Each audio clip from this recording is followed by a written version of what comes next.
All right, Rachel, thank you. The debate over infrastructure is heating up today. Going to be a busy week on Capitol Hill. A vote on that massive $3 trillion deal expected to happen later this week. Here to talk about this is Pennsylvania Congressman and member of the House Foreign Affairs Committee, Congressman Dan Meuser. Congressman, good to have you on. That vote on the $1.2 trillion bill will not happen today. It will happen on Thursday now. The Senate is going to vote to fund the government today. That vote not expected to pass. But we could see a possible shutdown. That looms on Thursday night.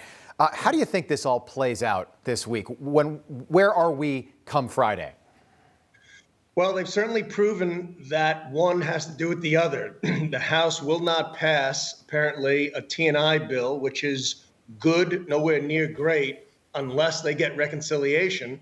And then there's the other side of the House that won't pass reconciliation without T&I. So they really put themselves in a place of dependency on each other. And we'll see. You know, the level of mismanagement here is incredible. To allow this to come to this head and have debt ceiling and our budget, our fiscal year, ending on September 30th.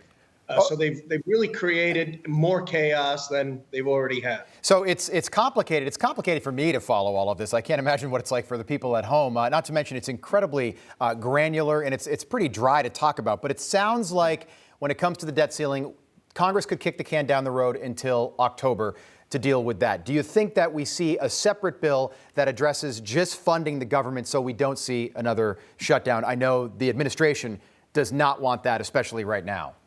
Well, the administration wants to be highly deceptive to the American people, as does the Democrat leadership. Here they are telling us they want, first of all, they passed something the other day where they wanted a completely blank check through next December. So we voted against that. We won't support that. Secondly, they want a CR to go through December. Okay, but eventually you're going to have to put, which I'd be supportive of, you have to put a number on it. And here you have the President of the United States over the weekend saying how this $3.5 trillion monstrosity of a bill, spending and high level of taxes, which, by the way, Rob, is actually closer, after we analyzed it from the budget meeting, it's closer to $5 trillion, right? The president comes out and says, no, American people, it's a zero cost. Somehow or another, there's pay-fors in this with all these massive tax increases. Then, Mr. President, why not issue a budget ceiling at today's level? Right. Why can't you put a number on it? Why is it going to be closer to 35 or 36 or 37 trillion dollars? Is where they're going with this. And we have no specifics on those pay-fors, by the way. Nancy Pelosi was talking about that just yesterday. I know she sent a letter to Democratic lawmakers in the House saying that House leaders are working on a separate $3.5 trillion proposal that does involve all of these climate, social safety net programs. Take a listen to what she had to say.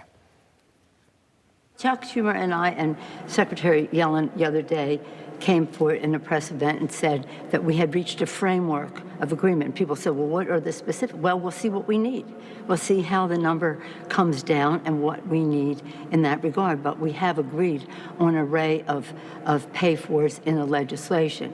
This will be paid for. So when some say, oh, well, what about inflation? It will be paid for. So I'm curious, Congressman, just because this week is the big one with these three bills that will go to the floor this week, one in the Senate today to refund the government. But, you know, a lot of these swing state Democrats that are going to be running for re-election in 13 short months, this is not going to be good for them. Do you think that we'll see more people vote against this than I think was originally predicted in the spring when we first started talking about this $3.5 trillion debacle? Yeah, but the thing is, it's going to be altered quite a bit, likely this week. It will come down, I don't know, to 2.5. Whatever number they come up with is usually off, as we just saw, as I said, over the weekend, by nearly $1 trillion. Right. So they're going to try to present some sort of compromise, but the pay-fors will crush our economy. The so-called pay-fors are 15 to 18% taxes on small business. We saw how the corporate net income tax is going up 5%. Small business, Rob, is going to go up a legitimate 15% for so many small businesses throughout my district and throughout America, crushing their ability to be competitive. As well as other taxes that will only affect families and enormously increase inflation. Yeah, and sir, your kids and my kids and their kids as well. Nobody wants to talk about that. Quickly, while I have you, you're on the House Foreign Affairs Committee tomorrow. Lloyd Austin, the Secretary of Defense, and General Milley are going to be testifying on Capitol Hill. They'll do so before the House and Senate. What do we need to hear from General Milley about both the Afghan withdrawal and that drone strike that killed 10 innocent people, 7 of that number kids? Yeah. Well, the truth would be nice. A understanding of precisely what occurred. Some things are classified, but on tragedies that have already occurred, what could be classified? The American people need to be aware. We've been having a few so-called classified meetings lately. The American people should be aware of some of the discussions we have. I found Milley lately, General Milley has been more forthcoming, originally not, rationalizing everything. General Austin, Secretary of Defense Austin, is out there selling, doing his best to sell garbage. And, you have to, in order to sell garbage, you have to make it out to be something it's not. Hopefully they'll be more forthcoming under oath. I hope so, sir. Thank you so much. Seems like people are finally realizing that the promises of Joe Biden and reality are two very different things. We'll have to see how this plays out tomorrow. Pennsylvania Congressman Dan Meuser, thanks so much for your time. Good to see you. You too. All right, stay with